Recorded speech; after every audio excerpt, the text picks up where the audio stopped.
Olá, graça e paz. Estamos começando a nossa série de estudos Esperança Viva.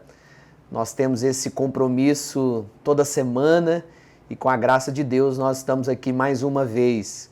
Quero agradecer a sua companhia aqui com a gente pelo canal do YouTube da Sexta Igreja. Que o Senhor esteja com você e que seja um tempo de bênçãos aí para sua casa, sua família, enquanto você está reunido para estudar e conhecer a palavra do Senhor.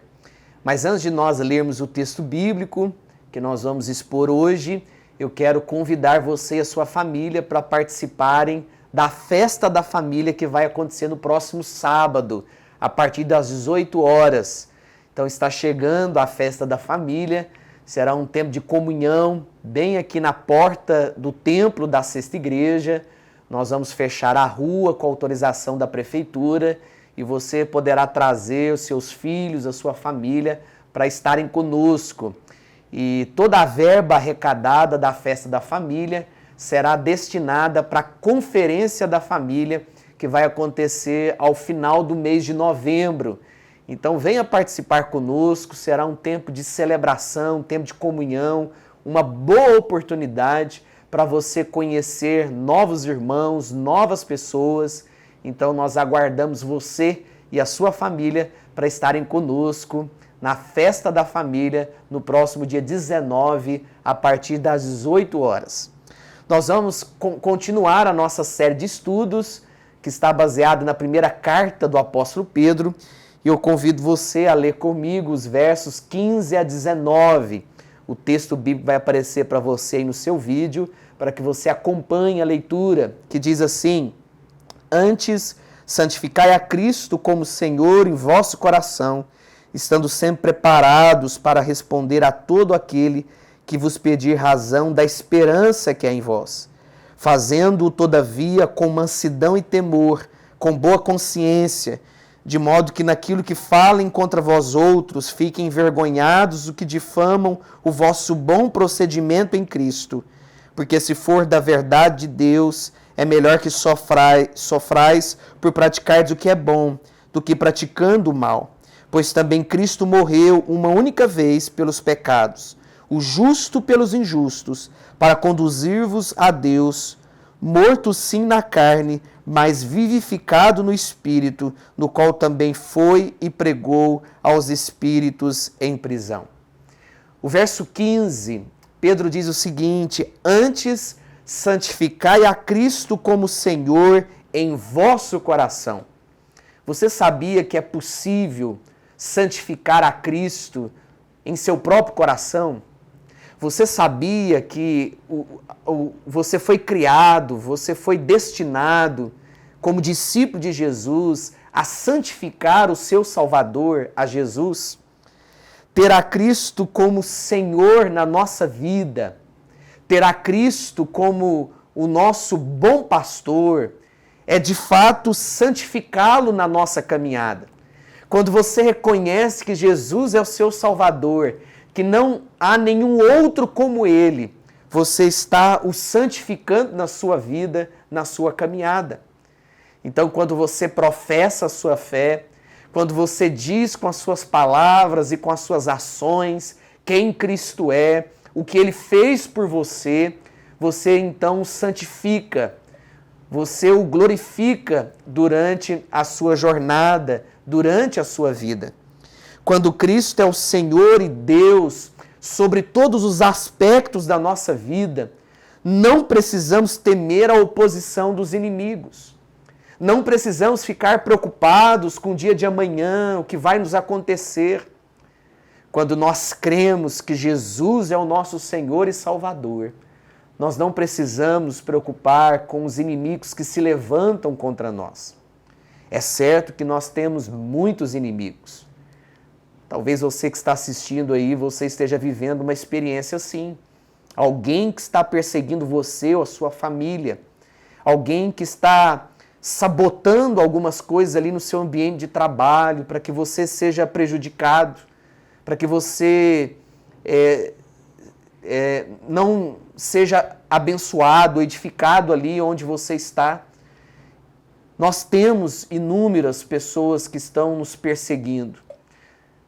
Talvez você tenha pessoas lhe perseguindo que você nem tenha ideia, imaginação de quem é essa pessoa e o que ela pode fazer contra você. Mas a Bíblia está nos ensinando aqui que quando nós temos Jesus e o reconhecemos como nosso Senhor, como nosso Salvador, quando nós declaramos a nossa fé e dizemos que Deus, que Jesus é o nosso Senhor em todas as áreas da nossa vida, nós podemos ficar despreocupados, podemos descansar em meio a toda e qualquer oposição. No verso 18, Pedro continua, pois também Cristo morreu uma única vez pelos pecados, o justo pelos injustos, para conduzir-vos a Deus, morto sim na carne, mas vivificado no Espírito. Nós precisamos entender aqui essa expressão usada pelo apóstolo Pedro, pois também Cristo morreu uma única vez pelos pecados. O que foi a morte de Cristo? O que representou a morte de Jesus para mim e para você? O que essa morte representa para a igreja, para o corpo de Cristo? Em primeiro lugar, a morte de Cristo foi uma morte penal. Jesus morreu em nosso favor. Cristo morreu a nossa morte, Ele morreu em nosso lugar. Ele morreu para que nós recebêssemos o perdão de Deus, a remissão de todos os nossos pecados. A Bíblia diz que o salário do pecado é a morte. E Jesus, então, Ele pagou essa dívida. Ele pagou esse pecado que constava contra nós. E o fato de Jesus ter feito isso por nós, Ele de fato, então, aniquilou toda dívida, toda oposição de Deus contra nós. O pecado dizia que nós éramos pecadores e que nós merecíamos a condenação. E Jesus, então, nos libertou desta condenação. Então, a morte de Cristo foi uma morte penal. Jesus morre em nosso lugar para satisfazer a ira do próprio Deus sobre ele. Em segundo lugar, a morte de Jesus foi uma morte eficaz, ou seja, a morte de Jesus, ela é única, ela é suficiente para nos salvar. A morte de Jesus, ela é capaz de nos libertar de todo mal. Jesus não precisou ou precisa ficar morrendo várias e várias vezes para que nós pudéssemos receber a todo instante o perdão. O fato de Jesus ter morrido uma única vez, a sua morte, foi suficiente para perdoar todos os nossos pecados. Os pecados que nós cometemos no passado, os pecados que nós cometemos no presente e até aqueles que ainda nós vamos cometer no futuro. Esses Jesus já morreu por eles. Jesus já morreu por nós. A sua morte é suficiente para nos salvar. Em terceiro lugar, a morte de Jesus é uma morte vicária, ou seja, é uma morte representativa. Jesus, ele morre em nosso lugar, é o justo morrendo em favor dos injustos. Jesus, sendo o justo, assim como João, o apóstolo, chama, ele então morre em nosso lugar. Nós que éramos injustos, nós que merecíamos a condenação, a ira de Deus sobre nós. E Jesus, então, ele morre, uma morte vicária, uma morte representativa, que representa a mim, a você, a todos nós, a igreja, o corpo de Cristo. E no verso 18, Pedro diz, para conduzir-vos a Deus. A morte de Jesus tem um propósito. A morte de Jesus não foi de forma aleatória, não foi sem nenhum objetivo, pelo contrário, a morte de Jesus tem como finalidade nos conduzir a Deus. Quando Jesus morre, ele abre o caminho. Ele nos dá então a garantia, a bênção, a oportunidade de nos chegarmos a Deus, ao Pai, ao nosso Criador, aquele que nos criou a sua imagem e semelhança. Simbolicamente, o caminho para Deus está aberto por causa de Jesus. Ele abriu esse caminho.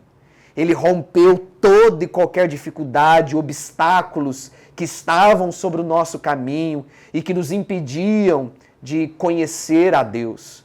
Agora, com a morte de Jesus, com o seu sacrifício, Ele então nos dá essa bênção de sermos conduzidos, de nos achegarmos ao Pai, de nos achegarmos a Deus com alegria, certos de que o Pai ouvirá as nossas orações e será o nosso Pai com o objetivo e propósito de se relacionar conosco. Morto sim na carne, mas vivificado no Espírito. Cristo Jesus morreu na carne. Que Espírito é esse que Pedro está se referindo? O Espírito de Jesus ou o Espírito Santo? Há uma controvérsia sobre esse texto aqui, sobre essa expressão do versículo 18, capítulo 3 da primeira carta de Pedro. Que Espírito é esse? Nós reformadores, nós cremos que esse é o Espírito de Jesus, o Espírito que Ele recebeu do próprio Pai. E Jesus, então, ali na cruz, Ele morre na carne, o seu corpo fica, o seu corpo é martirizado, mas Ele é vivificado no Espírito. Esse Espírito que foi dado pelo Senhor. E no verso 19, Pedro continua, no qual também foi e pregou aos espíritos em prisão. Há pouco consenso entre os estudiosos quanto ao significado da expressão espíritos em prisão. Há algumas referências, algumas interpretações em relação a esse versículo. A primeira interpretação que existe é que Cristo foi ao inferno em seu espírito para proclamar a mensagem da salvação para as almas dos pecadores que haviam sido presos lá desde o tempo do dilúvio. Mas nós, reformadores, nós indeferimos esta afirmação, nós a rejeitamos. A segunda interpretação que existe, a segunda interpretação teológica sobre essa expressão, no qual foi e pregou aos espíritos em prisão, é que o Espírito de Cristo foi libertar as almas dos justos que se arrependeram antes do dilúvio e foram mantidos no limbo, o lugar entre o céu e o inferno, para onde foram mantidas as almas dos santos do Antigo Testamento. Essa interpretação nós também a rejeitamos. Nós consideramos que essa interpretação não é bíblica, não é coerente com as Escrituras, uma vez que nós devemos interpretar as Escrituras à luz da própria Escritura. Então você não interpreta o versículo bíblico de forma isolada. Você tem que interpretar um versículo bíblico de acordo com tudo aquilo que a Escritura ensina. Então essa é uma forma de você interpretar a Bíblia de forma coerente, de forma correta. Mas a terceira interpretação que nós temos aqui dessa expressão do versículo 19 é que o pré-existente Cristo proclamou a salvação através de Noé para as pessoas que viveram antes do dilúvio. Então, nós reformadores, nós acatamos aqui essa interpretação. E nós precisamos fazer algumas perguntas aqui necessárias. Quem são os espíritos a quem Jesus pregou? O que Jesus pregou a esses espíritos? E quando Jesus pregou? Em primeiro lugar, quem são os espíritos a quem Jesus pregou? Os versos 19 e 20 nos diz, no qual também foi e pregou aos espíritos em prisão, os quais, noutro tempo, foram desobedientes quanto à longanimidade de Deus, aguardava nos dias de Noé. Provavelmente o apóstolo Pedro estava se referindo àqueles que foram desobedientes à pregação de Noé, enquanto construía a arca.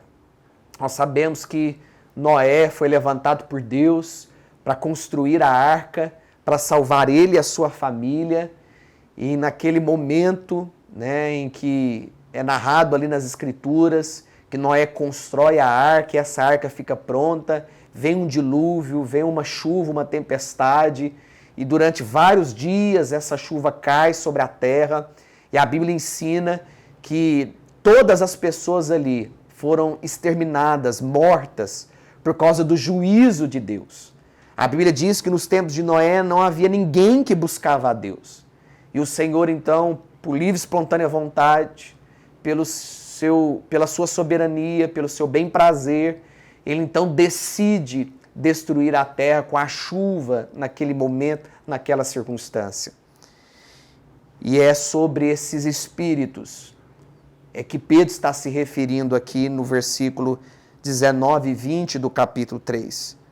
Provavelmente, Jesus então ele prega aqueles que foram desobedientes à pregação, ao ensino de Noé, que não creram em Noé enquanto ele construía a arca.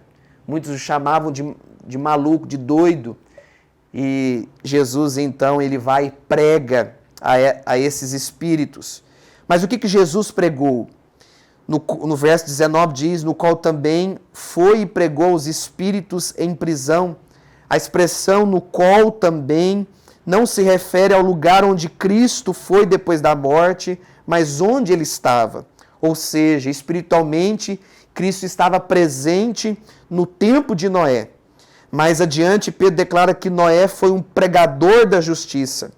Então, Pedro havia declarado também que o Espírito de Cristo estava presente nos profetas do Antigo Testamento. Conforme nós podemos ler na primeira carta de Pedro, essa mesma carta, no capítulo 1, nos versos 10 a 11. Então, Cristo, ele anuncia, ele prega aqueles espíritos através dos profetas do Antigo Testamento, através dessa mensagem que é poderosa para salvar e libertar todo e qualquer indivíduo. Mas quando que Jesus pregou? Essa é a pergunta que não quer se calar. Nos tempos de Noé, uma pregação feita pelo Espírito de Cristo, que é o Espírito vivificado através de Noé, aos seus contemporâneos, que eram homens desobedientes e, portanto, aprisionados à sua natureza pecaminosa. Então, através de Noé, o Espírito de Cristo pregou e anunciou a palavra da verdade. Os desobedientes daquela época ouviram da mensagem de Cristo, do Espírito de Cristo, através da vida de Noé e através dos profetas que se levantaram depois daquele dilúvio e anunciou a mensagem por todo Israel de Deus, por todos os lugares onde os profetas chegaram, e a palavra de Deus se manteve viva. A palavra de Deus continuou cheia de esperança para aqueles que estavam perdidos, desorientados, e essa palavra continuou fazendo diferença.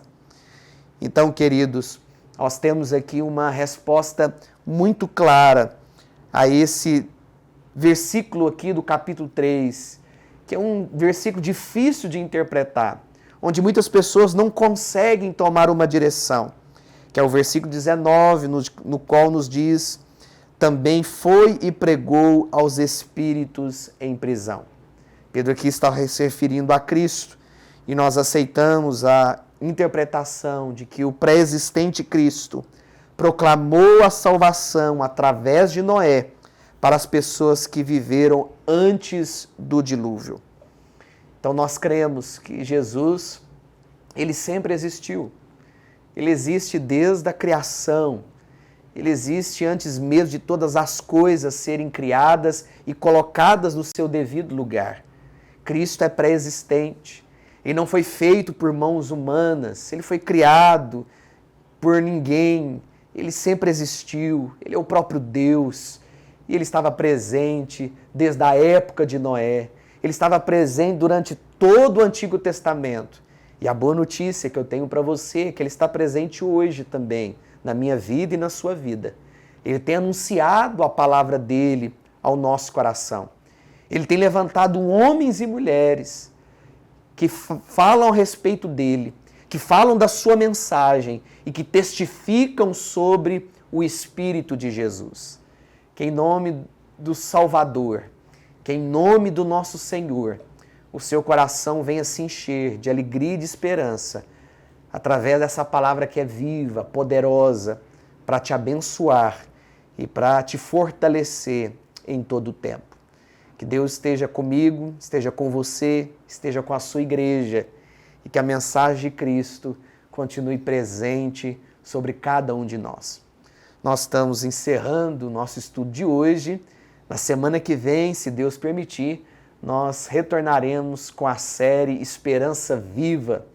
Que você tenha aí um tempo abençoado com a sua família, invista na sua oração, na sua intimidade com Deus, busque ao Senhor e medite dia e noite nas Escrituras. Vamos orar.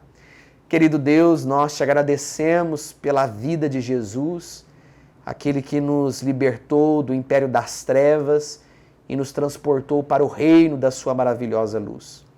Obrigado, Deus, pela vida que nós temos em Ti.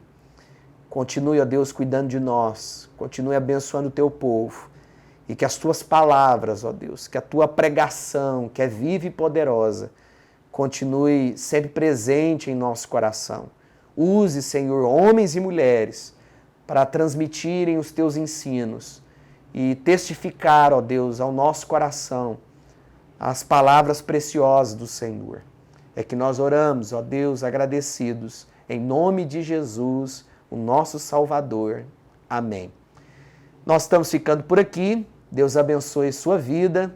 Tenha um bom descanso. Deus te abençoe aí no seu dia. Não sei em que momento você vai acompanhar, assistir esse estudo, mas eu espero que ele seja uma bênção aí na sua vida. Tenham todos uma excelente tarde, noite ou manhã. Uma boa noite também, caso você estiver assistindo nesse horário. E até logo.